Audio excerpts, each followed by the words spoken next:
ఓం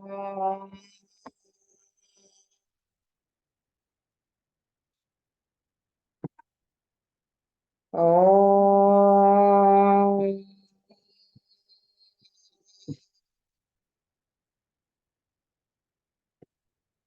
ఓం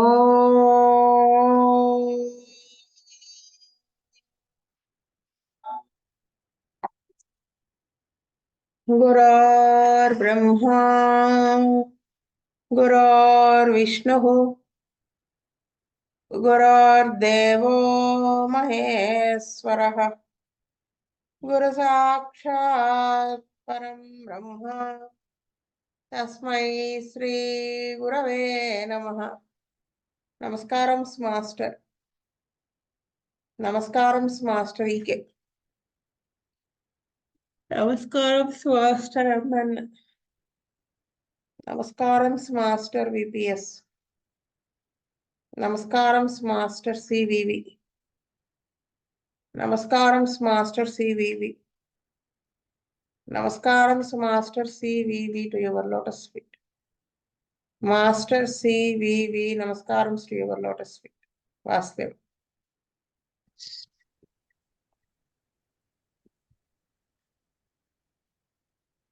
వేణుగోపాల్ గారు ఉన్నారా? వాసుదేవ్ అండి. మరి ఉండండి, నేను కేసు పెడతాను. అదా ఇదా చూడండి ఒకసారి. డెవిల్ బుష్ అదే. ఇదే. Case number 18, Devil Possession, is a menace in the life of the village folk and ignorant educated people. It is very much frightening and creates a terror in the members of the family. It is a result of the nervous condition by which certain illusions appear before their eyes and there may exhibit drastic symptoms on the subject. Much of their earnings are spent out by seeking the help of exorcists. Actually, it is a deranged nervous state which can be successfully cured in homeopathy. A case of such distress condition cured by homeopathy is given here under. A girl of about 17 years by name had the following symptoms: suddenly fell down unconscious and thereafter used to get up to speak irrelevant things, violent when interrupted. People around used to chant mantrams thinking that a devil possessed. She became violent with kith and kin and did not allow them chant. She became furious and shouted, "Don't chant, I will not tolerate." All these symptoms confirmed possession, and the parents took her to many places for exorcism but failed. She had grown quite anemic and her digestion became poor. At least they resorted to homeo treatment. On analysis of the symptoms, as narrated by parents, it was understood that fear was leading. I started the treatment with opium 1 on 1st May 1980. I kept her on same drug, repeating whenever necessary. Total about 3 doses up to 24th July 1980. Within these 3 months, she had much fainting spells 4 to 5 times only, but reduced considerably. On 2nd July 1980, they came for medicine to my house. She had the attack in my presence, but reduced in intensity. She fainted without consciousness. I approached her to touch her center. She did not allow to do so with all her added strength. Then I caught both the hands tight and examined her known senses, but her subconscious state was at work and her violence was preventing even to put kumkum. At last, suddenly, she wept with the tears falling from the both her eyes. Based on these symptoms, immediately I administered Ignitia Vanam. After a few minutes, she came to her sense. Thereafter, till now, that is over 6 months, no such attack. In between, I have repeated Ignitia 1 or 2 times. Her general health improved, activity and understanding improved. She is still under surveillance and is maintained on placebo. Vasudeva. So first ఈమె అదే దెయ్యం పట్టినట్టుగా ఉందని చెప్పి అన్నారండి village లో. So master గారు first fear base చేసుకుని opium 1 doses దాకా వేశారండి. తర్వాత మాస్టర్ గారు ప్రజెన్స్ లోనే జరిగింది ఆ అటాక్ అనేది. సో మాస్టర్ గారు అబ్జర్వ్ చేసి ఆ తర్వాత వైలెంట్ గా తర్వాత ఏడవడం ఇవన్నీ చూసి మాస్టర్ గారు 1M ఇచ్చారు వెంటనే అండి. సో 2 డోసెస్ ఇచ్చారని చెప్పారు. సో 6 months దాకా బాగుంది. So maybe violent nervous attack తర్వాత వీపింగ్ బట్టి వేశారేమో అనుకుంటున్నానండి. వాస్తవం. అమర్నాథ్ గారు,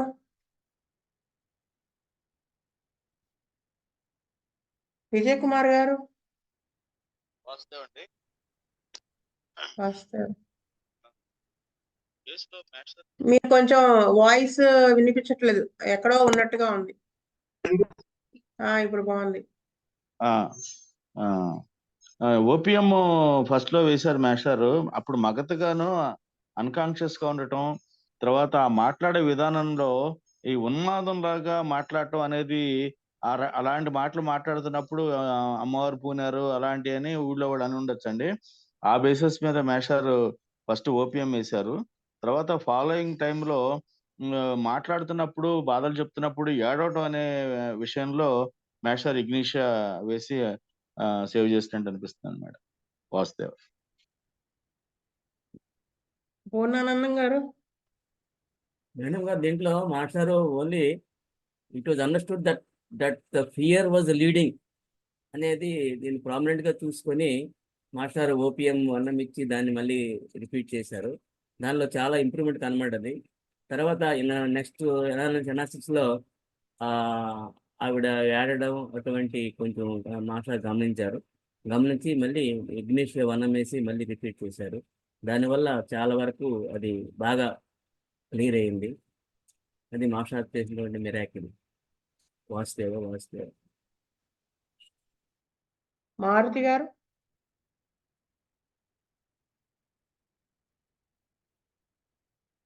మారుతి గారు,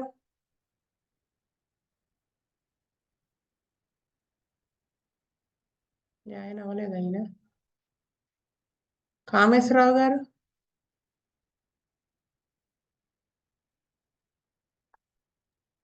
వాస్తవ. సరే.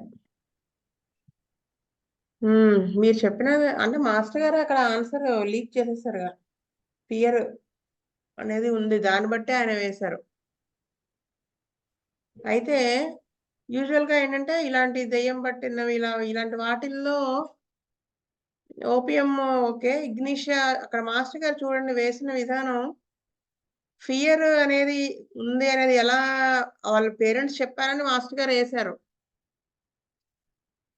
అయితే ఆ కుంకుమ పెడుతుంటే కూడా ఆపడానికి ట్రై చేయటం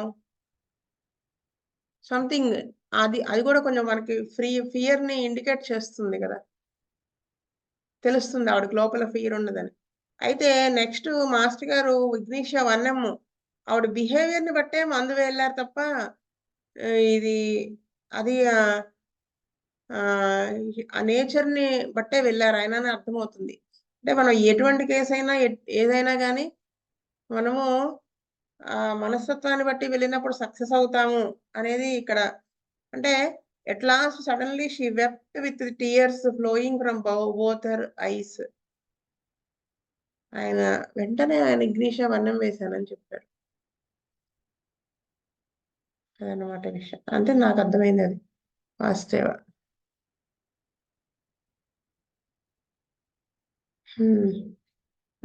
శీతల్ రెడ్డి గారు, వాస్తవం. రాజశేఖర్, ఇంకెవరన్నా చెప్తాను అంటే వ్యూస్ నేను పేరు రాసుకుంటాను.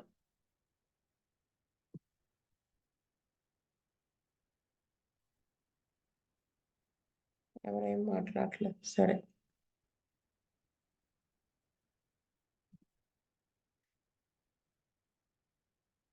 Nineteen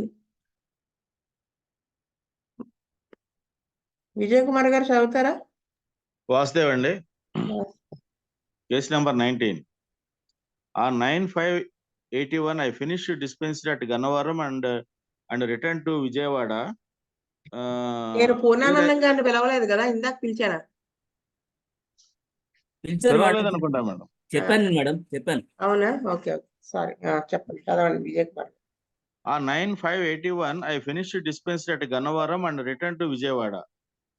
There I received a phone call from our Gannavaram doctor explaining a case in the following manner. A lady aged about 45 who was working in kitchen suddenly fell down unconscious. Before falling, she complained severe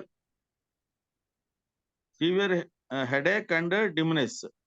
After falling, she lost her speech, not recognizing anyone. Body was covered fully with sweats. Pulse feeble. Then I asked him to administer 1 dose of China 1M and said that she would regain her speech within 30 minutes. They asked about her normal consciousness, and I said that it would be possible only next morning. All this treatment was only through telephone. I was confident that she may come into normally within 24 hours. Yesterday morning, our doctor telephoned to me to Elur saying that she was recognizing all the persons, but the consciousness was alternating with unconscious for 15 minutes. She complained that she was having a severe headache and not allowing to touch the scalp. I prescribed Arnica 30 2 doses before that evening. I went there to see her.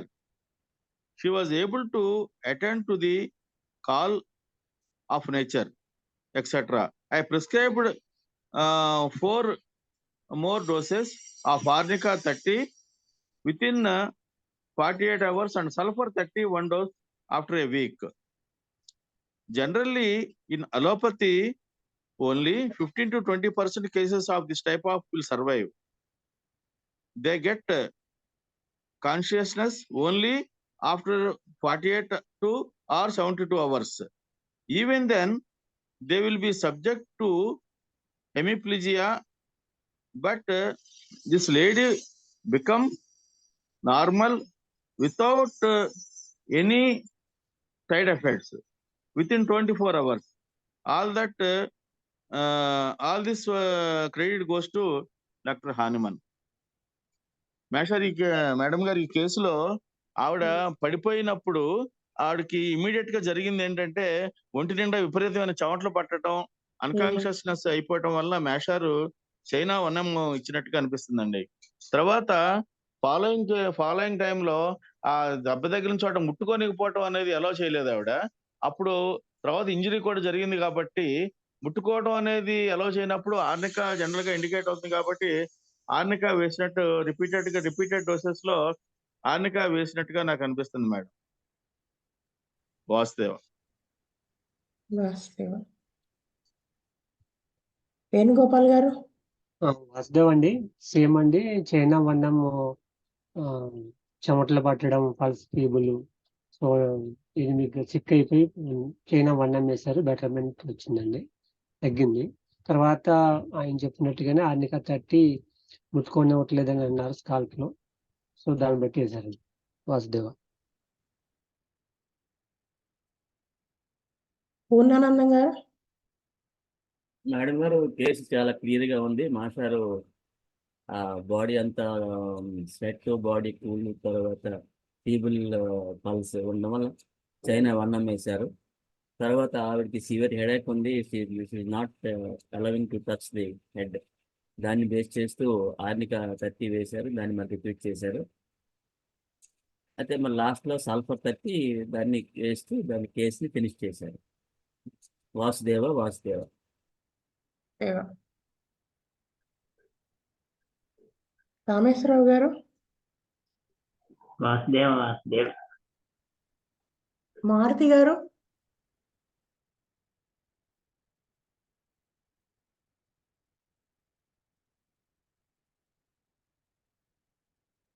Maruti గారు join అయ్యారు కదా, చెప్తారా?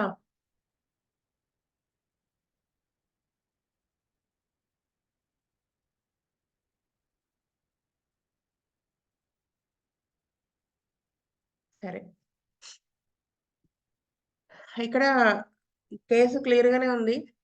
Master గారు China ఇచ్చింది కారణం అదే ఆర్నికాది సల్ఫర్తో case close చేశారు. అయితే నేను ఇందాకటి కేసు చెప్తున్నప్పుడే ఒక కేసు అంటే అక్కడ డెవిల్ పొజిషన్ లో అది కొంతమంది అదే మనం ఇక్కడ తీసుకుంటే పూనకాలు అనే తీసుకోవచ్చు కూడా. యూజువల్ గా అది హిస్టరికల్ అని కదా మనము పూనకాలు వస్తామని హయోసామస్ అది వేస్తాం. కొంతమంది కావాలని చేస్తుంటే ఓపియం ఇలా వెళ్తాయి. అయితే ఒక కేసులో అది చెప్పాను, కానీ కొత్తగా జాయిన్ అయిన వాళ్ళు ఇంకా మళ్ళీ వింటారు అని చెప్పారు. ఒక ఆవిడ మామూలుగానే ఆవిడ కొంచెం గ్యాస్ ట్రబుల్ ఉంటుంది. ఆవిడకి మ్యారేజ్ అయిన తర్వాత ఒక అప్పర్ మిడిల్ క్లాస్ ఫ్యామిలీ చక్కగా పెంచారు, పెళ్లి చేశారు. అది సొంత ఇంట్లో వాళ్ళకే ఇచ్చి పెళ్లి చేశారు. అక్క కూతురు చెల్లెలు అక్క కొడుకో చెల్లెలు కొడుకో ఇచ్చి పెళ్లి చేశారు.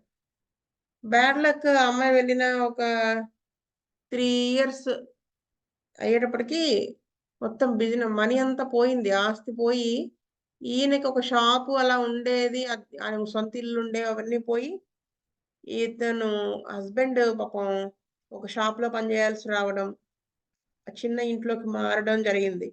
అయితే పిల్లలు పుట్టి వాళ్ళు కొంచెం స్కూల్కి వెళ్ళే టైంకి మనుషులు పెరిగితే ఖర్చులు పెరుగుతాయి కదా, ఇంకా టైట్ అయిపోయి ఇంకా పిల్లవాడు ఇంటికి వచ్చి ఏమన్నా ఆకలేస్తుందన్నా ఏమన్నా కొనిపెట్టమన్నా కష్టంగా ఉండేది. అయితే అన్ని అలాగే నిబ్బరంగా నెట్టుకొచ్చింది. ఈవిడెప్పుడు ఇంటి బయటికి వెళ్ళి పని చేసినాడు కాదు. అసలు ఇంట్లో కూడా తన నేచర్ ఎలా ఉండేదంటే బిఫోర్ మ్యారేజ్ ఏమీ పని చేసేది కాదు. అన్ని కంచం మంచం దగ్గరకు వస్తున్నాయి అన్నట్టుగా అన్ని ఈవెన్ కంచం కూడా కడిగేది కాదనమాట. అలా పెరిగి తను ఏమనుకుంటే అది సాధించుకొని తీసుకుని అలా ఉండేది ఆవిడ. అంత గారాబంగా పెరిగిన ఆవిడ. అయినా సరే ఇవన్నీ తట్టుకుని అంత లోకి వెళ్ళిపోయినా కానీ నిబ్బరంగా నెట్టుకొచ్చి మనసులో చాలా బాధపడుతూ ఉండేది. పిల్లలకి మనం ఏం కావాలో కొనిపెట్టలేకపోతున్నాం. అలా నెమ్మదిగా అలాగే జీవితం రన్ చేస్తూ వచ్చేటప్పటికి పిల్లలు డిగ్రీ ఇంటర్ ఫస్ట్ ఇయర్ అయిపోయి సెకండ్ ఇయర్ అలా వచ్చారు. అయితే అప్పుడు ఈవిడికి సరే అది అయిపోయింది.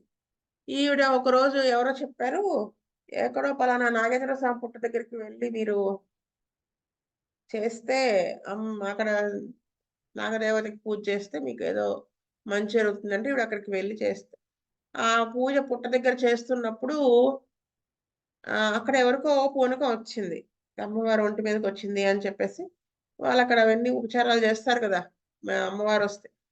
అది ఈవిడ చూసారు, ఈవిడ దండం పెట్టి కూడా వచ్చింది. ఆ వచ్చిన దగ్గర నుంచి ఈవిడికి రావడం మొదలైంది.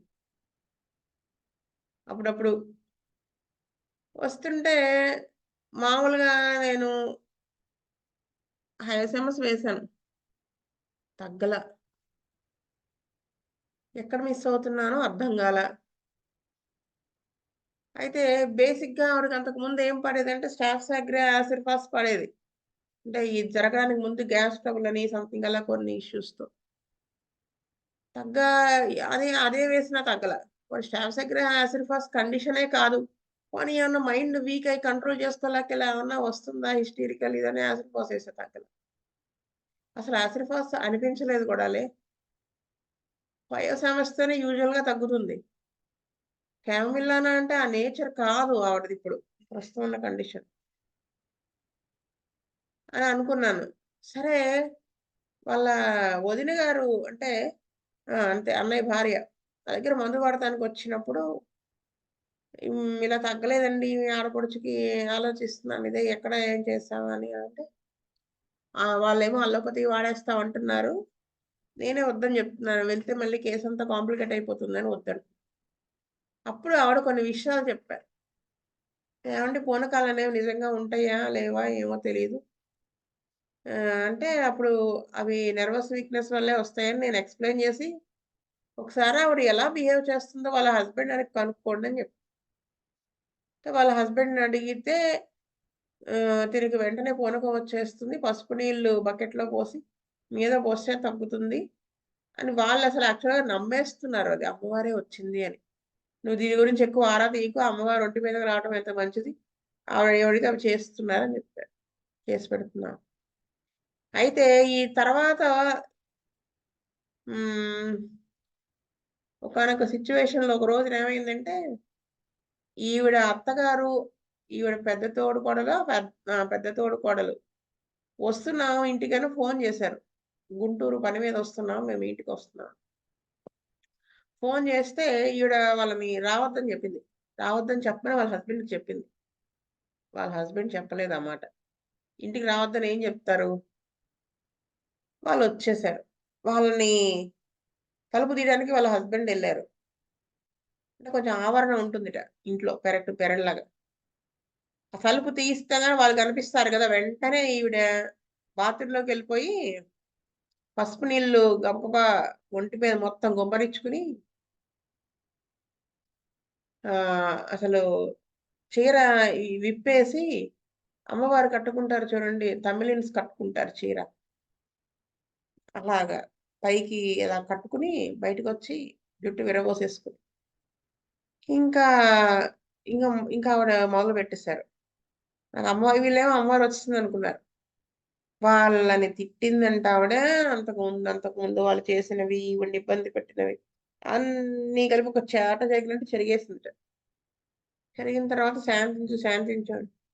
నువ్వు ఏం కావాలి నీకు, అది ఇది అంటే, ఈవిడికి ఏదో ఒక అమౌంట్ వాళ్ళు అప్పుడెప్పుడో ఇవ్వాలట, ఆ అమౌంట్ నువ్వు ఇవ్వాలని వడ్డీతో సహా అక్కడ పెడితే, లేకపోతే మీ జీవితం నాశనం అయిపోతుంది సంథింగ్ అలా చేస్తే అనేటప్పటికీ ఇంకా వాళ్ళు భయపడిపోయి ఆ మనీ అక్కడ పెట్టి, అప్పుడు మీరు ఇంట్లో ఉంటే తక్షణం ఏదో చెప్పింది, ఇంకా వాళ్ళు వెళ్ళిపోయారు. అది చూసి నాకు డౌట్ వచ్చింది, ఈవిడ హిస్టీరికల్గా చేస్తుందా అంటే, ఈవిడికి ఎవరి మీదన్నా ఫ్రస్ట్రేషన్ ఉన్నప్పుడు ఆ అమ్మవారు వచ్చిందని చేస్తుందా ఫ్రస్ట్రేషన్ పోగొట్టుకోవడానికి అని ఒక డౌట్ వచ్చింది. అప్పుడు ఆ పిల్లవాడు ఉన్నాడు, ఆ పిల్లవాడిని ఎంక్వైరీ చేస్తే, మా నాన్న గనక ఏదన్నా అమ్మ గట్టిగా కావాలని అవసరమైందని అడిగినప్పుడు మా నాన్న గనక నేను ఇవ్వను అంటే ఏంటోనండి అలా బాగా ఆలోచించేస్తుంది లోపల. ఆ రోజంతా మూడు స్వింగ్స్ లో ఉంటుంది. ఆ నెక్స్ట్ డేనో వచ్చేస్తుంది అమ్మవారు ఒంటి మీద. అది వేస్ట్ చేసుకునండి, ఇగ్నిషియా 10 ఒక్క డోస్ వేస్తే అద్భుతంగా అమ్మవారు మళ్ళీ రావటం మానేసింది. ఏమైంది తెలుసా? ఫిజికల్స్ మీద ఎక్కడొస్తుందో మనం జాగ్రత్తగా కాసుకుని ఉన్నాం, 10 వేసాం కదా అని. వెనకాల వీపు మీద ఒక గెడ్డలాగా లేచింది. ఎవరో మ్యూట్ చేసుకోవాలమ్మా. వీపు మీద గెడ్డలాగా లేచింది. ఆ లెగిచి అది పస్సు ఉంది కొంచెం, కానీ పెయిన్ తక్కువ ఉంది, కొంచెం మంటాల. నేనేమి ఇవ్వలేదు, కేపీను కేఎంఏ లేకపోతే కేఎం ఎఫ్పీనో ఇలాగే ఇస్తా వచ్చా. ఈవిడికి ఎలా మెంటల్ సిమ్టమ్స్ లో ఆ ఫ్రస్ట్రేషన్, అంతకు ముందు నుంచి ఉన్న బాధ, దుఃఖం, ఇవన్నీ అవి తగ్గే కొద్దీ ఈ కురుపు పెద్దదవుతా వచ్చి నెమ్మదిగా ఆ కురుపు ఆటోమేటిక్ గా తగ్గిపోయింది అనమాట. ఓన్లీ ఇగ్నిషన్ అనేది ఒక డోసు. ఆ తర్వాత మళ్ళీ ఆవిడకి క్రానిక్ గా వేద్దాం మందు అనుకుంటున్నప్పుడు మళ్ళీ ఆవిడ ఏంటి అప్పుడు మొదలు పెట్టారు, పాతవి జరిగిపోయినవన్నీ ఇప్పుడు వాళ్ళ అప్పుడు ఏమైంది, ఈ మధ్యలో వాళ్ళ పెద్ద కొడుకు కొంచెం ఈ ఫైనాన్షియల్ క్రైసిస్ లో ఆ ఇంట్లో చికాకులు వాటి వల్ల ఆ పిల్లవాడు చదువు దెబ్బతిన్నది. వాడు షాప్ లో పనికి వెళ్ళేవాడు, ఆ తర్వాత కుదురుగా వెళ్ళటం మానేశాడు. వీళ్ళ అమ్మకి ఎప్పుడైతే ఈ పూనకం రావటం మొదలు పెట్టిందో, వాడు షాపుకి పనికి వెళ్ళను అంటే వాడికి పూనకం వచ్చేది, భయపడి వెళ్ళడం మొదలెట్టాడు. వాడు సెట్ అయిపోయాడు. సో ఇవన్నీ అయిపోయినాయి, బాగుంది. ఇప్పుడు అంతా ఫైనాన్షియల్ గా కూడా కొంచెం వెల్ ఆఫ్ అయ్యారు, మంచి ఇంట్లోకి మారారు, అంతా బాగుంది. కానీ పూనకాలు రావట్లేదు. కానీ అదే డ్వెల్ చేస్తూ ఉంటుంది. అంటే నువ్వు ఆ రోజు కొన్నాళ్ళు షాప్‌కి వెళ్ళలేదు.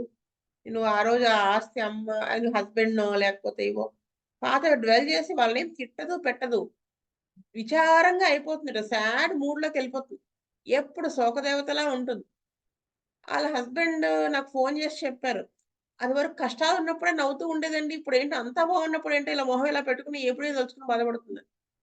సరే ఆవిడ మ్యాట్రిమోన్‌లోకెళ్ళిందని ఒక డోస్ వేశాక సెట్ అయింది. ఇప్పుడేం లేవు అలాంటివేమి అన్నీ సెట్ అయిపోయినాయి. అంటే మనము ఆ సింప్టమ్స్‌ని బేస్ చేసుకొని వాళ్ళ వే ఆఫ్ బిహేవియర్‌ని చూసి మనం మందు వేస్తే ఫెయిల్ అవ్వడం అనేది చాలా తక్కువ ఉంటుందని అనిపించింది ఆ కేసు. అంటే నాకు అప్పటిదాకా నేను క్యామోమిల్లా వేశాను. ఈ పూనకాల్లో హైపోసామస్ వేశాను గానీ, ఇగ్నిషియా ఫస్ట్ టైమ్ వేయటం. అదనమాట విషయం. అలాంటి వాటిల్లో ఓపియం గూడా వేస్తాం. అంటే ఈళ్ళు కావాలని వాళ్ళ కోరికలు తీర్చుకోవడానికో చెప్తే. అంటే ఆవిడకి ఆ ఫ్రస్ట్రేషన్‌ని చూపిస్తుందే తప్ప ఓపీఎంలాగా డిసీవింగ్ నేచర్ లేదు గదా! అందుకని నేను వేయలేదు. అదనమాట కేసు. ఇది మీకు చెప్దామనుకున్నాను. మేడం మేడం గారు ఇగ్నిష్ ఎందుకు వేశారు మేడం గారు? ఇప్పుడే గదా చెప్పాను. ఆవిడ పంతం కోపం తీర్చుకోవడానికి చేసింది కదా, పంతం కేకలేసింది కదా వాళ్ళ మీద. అప్పు తీసుకుని తెగొట్టేశారని ఇదిలో ఆ చిన్న ఫ్రస్ట్రేషన్కి వెళ్ళింది అది. ఫ్రస్ట్రేషన్. ఫ్రస్ట్రేషన్కి వెళ్ళింది అది. బాగుంది కేసు. ఫ్రస్ట్రేషన్‌ని ఆవిడ అలా వెలబుచ్చడం మొదలుపెట్టింది గదా! అది ఆలోచించి అది హిస్టీరికల్ నేచర్‌లోకి హిస్టీరియాలోకి వెళ్ళిపోతుంది ఆవిడ. హిస్టీరియల్ అటాక్. మొత్తానికి ఈ పూనకాలు రావడం వల్ల కుర్రోడు మాత్రం షాప్‌కి వెళ్ళడం మొదలెట్టడం ఒకటి మంచి పాజిటివ్ అయింది మేడం. వాడు సెట్ అయ్యాడు. ఈ మధ్య పెళ్లి గూడా అయింది వాడికి. అసలు వాళ్ళ అమ్మ పాపం అంతకు ముందు ఎంత దిగులు పడేది వాడికి. నేను వాడికి సల్ఫర్ 10 దాకా వెళ్ళాను. ఓపియం వేశాను. వాడు కదల్లా. వాళ్ళ అమ్మకి ఘోరంగా వచ్చేటప్పటికి దెబ్బకి. వాడు బజార్‌లోని ఇంట్లోకి ఏదైనా జాబ్ చేయడమే బెటర్ అనుకున్నాడండి. కాదంట. అలాంటి వాడు ఇప్పుడు ఒరేయ్ షాప్ నుంచి వచ్చే పట్టరానికి దెబ్బ తెచ్చిస్తున్నట్టు వాడు. అది మాత్రం నిజం. పూనకం వల్ల వాడి లైఫ్ సెట్ అయింది. యూజువల్‌గా భయపడతారు గదా! వాళ్ళప్పుడు బిహేవియర్‌కి దానికి. ఇంట్లో ఉండంగానే బయటికి వెళ్ళడం మంచిదని. ఇంట్లో ఉండడం కంటే వెళ్ళడం మంచిదే కాదు. వీడు వెళ్ళకపోతే మళ్ళీ పూనకం వచ్చి కొట్టేస్తుంది ఇంకప్పుడు. అంటే ఆవిడ వేప మండలు తెచ్చిపెట్టి కొట్టేస్తుంది వాళ్ళని. అందుకని వేస్తుంది. ఇదేముందిలెండి. అంటే మీకు క్యామెల్లా చెప్తాను ఎలా ఉంటుందో. చెప్పే ఉంటే అంటే చెప్పిన కేసులే మళ్ళీ చెప్తున్నా అనుకోకండి. చెప్పానా కొంతమంది వింటారు, వినరు. క్లాస్‌లో కొత్తగా ఉన్న వాళ్ళుంటారని చెబుతున్నా. కిమల పేచి మాత్రం చెప్పండి. చెప్పండి మేడం చెప్పండి. ఒకసారి ఒక మా సీనియర్ డాక్టర్ నాకు కేస్ రిఫర్ చేశారు. చాలా కావాల్సిన వల్ల ఆ అమ్మాయి పాపం సైకలాజికల్‌గా బాగా డిస్టర్బ్ అయిపోయింది. అలోపతికి పంపిస్తే సప్రెషన్‌కే ఇస్తారు కదా! ఆహ్, యాంటీ డిప్రెసెంట్సే ఇస్తారు కదా! నువ్వు ఒకసారి చూడని. మొత్తం కేస్ అంతా రాసుకున్నాను. ఆ అమ్మాయి సడెన్‌గా తనకు తెలియకుండా పిచ్చి పిచ్చిగా బిహేవ్ చేసేస్తుంది. తనకేమి తెలియట్లేదు ఆ టైంలో. అంటే ఎవరినైనా కొట్టడం గాని, తిట్టడం గాని ఏం చేస్తుందో తనకు ఆ తర్వాత వాళ్ళు తర్వాత అటాక్ అయిపోయాక చెబితే, "అవునా! అలా చేశానా? నిజంగా నాకు తెలియదండి" అని సారీ అండి అనేస్తుందని చెప్పారు. పెళ్లయ్యి 1 నెలయిందమ్మా అంటే 2 ఇయర్స్ అయింది. 1 ½ ఇయర్ అయింది. ఇది ఎప్పటినుంచి అంటే ఒక 6 నెలల నుంచి. అయితే నాకు అమ్మాయి అందుకే మనం కేస్ షీట్ రాయడం అనేది ఎంత ఒళ్ళు దగ్గర పెట్టుకోవాలనేది అంటే, మనం వేసే క్వెషన్ ఏసేసి మన తలకాయ ఎంచుకొని రాసుకుంటే కాదు వాళ్ళ ఎక్స్‌ప్రెషన్స్ పట్టుకుంటూ ఉండాలి. గుర్తుపెట్టుకోవాలి. చూసుకోవాలి. బుజ్జిగారు ఒక క్వెషనేసి వాళ్ళ కళ్ళల్లోకి చూసేవాళ్ళు. అంటే కళ్ళలో అబద్ధం చెప్పేవాడికి ఎంతటి ఓపియం వాడికైనా చిన్న ఫ్లికరింగ్‌లా ఉంటుందిట. తెలిసిపోతుంది మనకి. అయితే అడుగుతున్నప్పుడు వాళ్ళ హస్బెండ్ ఆ అమ్మాయి అటాక్‌లో ఉన్నప్పుడు ఎలా బిహేవ్ చేస్తుందో తనకు తెలీదంది కదా! హస్బెండ్ నేరేట్ చేస్తున్నాడు. ఆ అమ్మాయి ఇలా బిహేవ్ చేస్తుంది, అలా బిహేవ్ చేస్తుంది. కళ్ళలో చూసినప్పుడు కళ్ళు చిన్న నవ్వు నవ్వాయండి. కళ్ళు నవ్వడం. నోరు గాదు నవ్వింది. ఫేస్ గాదు నవ్వింది. సన్న నవ్వనమాట. నాకు డౌటొచ్చింది. అమ్మా! ఈ పిల్ల కావాలని చేస్తుందా? అని ఒక డౌటు. సరే హస్బెండ్‌ని బయటకి పంపించేసి తలుపులన్నీ వేసి, అమ్మా నేను డాక్టర్ని, నువ్వు నా దగ్గర ఏం దాచలేవు, నన్ను మోసం చేయలేవు. మీ వాళ్ళ జబ్బు అంటున్నారు, కానీ నాకు అది జబ్బు కాదు, నువ్వు కావాలని చేస్తున్నావు అనిపిస్తుంది. లేదు నేను నిజంగానే నాకు తెలియట్లేదు అంటావా, నేను మందిస్తా. ఒకవేళ నువ్వు నా దగ్గర అబద్ధం ఆడితే నిజంగా ఆ జబ్బు నీకు వస్తుంది. ఏం చేస్తావు అని అడిగి, నిజం చెప్పు, నేను ఎవ్వరికీ చెప్పను, నిజంగా నేను ప్రామిస్ చేస్తున్నాను, నిన్ను ఎవరు పంపించారో వాళ్ళకు కూడా చెప్పనని చెప్పాను. చెప్తే నిజంగా మీరు చాలా తెలివిగల డాక్టర్ అండి, నేను కావాలని చేస్తున్నాను, లేకపోతే మా ఆయన ఏమన్నా తెమ్మంటే విసిగిస్తున్నాడు, అందుకని ఒకసారి కోపం వచ్చి చీపురు కట్ట తీసుకుని బాధి పడేసి ఆ తర్వాత డమ్మా పడిపోతున్నాను. అప్పుడు వచ్చి లేపి ఏంటి అలా కొట్టేసావు నన్ను అంటే, అవునా కొట్టానా, సారీ అండి, అసలు ఇలా నాకు ఏం తెలియలేదని చెప్పానండి. అప్పటి నుంచి నాకు అది కావాలి అనగానే వెంటనే ఎంత పనున్నా సరే అది ఆపి తెచ్చి అక్కడ పెట్టి వెళ్ళిపోతున్నాడండి. నాకు అందుకని బాగుంది అని చెప్పింది. చాలా చాలా బాగుందండి. అప్పుడు నేను చెప్పానమాట, అమ్మా నెట్టన్న చెప్తాను.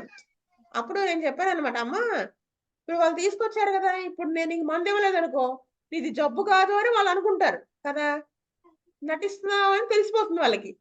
అలా ఇస్తే నీకు ప్రమాదం, నీకు ఫ్యామిలీకి అదే నీ ఏమంటారు దాంపత్య జీవితం అంటే నా ఉద్దేశం ఫ్యామిలీ లైఫ్ అంటే కుటుంబ జీవితం పోతుంది కదా, వాళ్ళ దగ్గర గొడవలు అయిపోతాయి కదా, వదిలేస్తారు, దానికి ఇబ్బంది పడతావు. కాబట్టి నేను నీకు ఈ ఉత్తి పిలిసి ఇస్తాను, కానీ వాళ్ళకి మందని చెప్తాను, ఒక 4 నెలలు వాడి మానేసేయి చాలు అని చెప్పాను. అలాగేనండి, అంతకంటేనా, నిజంగా మీరు చాలా గొప్ప డాక్టర్ అంది. నేను మందేశాను, క్యామిల్లా 10 వేసాను. వేసి వాళ్ళకి మందు మనకు మందు పడింది, ఆ మ్యాలింగరింగ్ అది పోయింది. తర్వాత వాళ్ళ హస్బెండ్ అడిగితే కొడటం లేదండి ఇప్పుడు అన్నారు. తర్వాత మళ్ళీ వెనక్కి రాకుండా 4 నెలలు చాలా అన్నారు కదా అంటే, 1 నెల వాడాలి, లాస్ట్ తూజా వేసి పంపించారు. తూజా ఎందుకు వేసానంటే ఎంత డౌట్ రాకుండా చేసింది చూడండి. ఆ రోజు నా అదృష్టం బాగుండి కళల్లోకి చూశాను, లేకపోతే నేను మిస్ అయిపోయేదాన్ని కదా, అందుకని తూజా వేశాను. తర్వాత ఏవో కురుపులు వచ్చినాయి అని చెప్పి వస్తే ఏమి ఇవ్వలేదు, CS6X ఇచ్చాను అంతే. అదనమాట విషయం. ఎప్పటికీ నేను మర్చిపోలేని కేసు. ఎవరన్నా అత్తలు వాయించేస్తున్నారంటే ఎవరికైనా కోడళ్ళకి ఐడియా ఇవ్వాలనిపిస్తుంది అనమాట ఒకసారి. అది బాగుంది కదా ఐడియా. అది కేసు అలా ఉంటుంది. అంటే వాళ్ళ బిహేవియర్ని బట్టి మనం మంది ఇవ్వాలి. కేస్ షీట్ లోనే అంతా పైసామే పరమాత్మలా, కేస్ షీట్ మే పరమాత్మ ఉంటాడు. అదనమాట విషయం.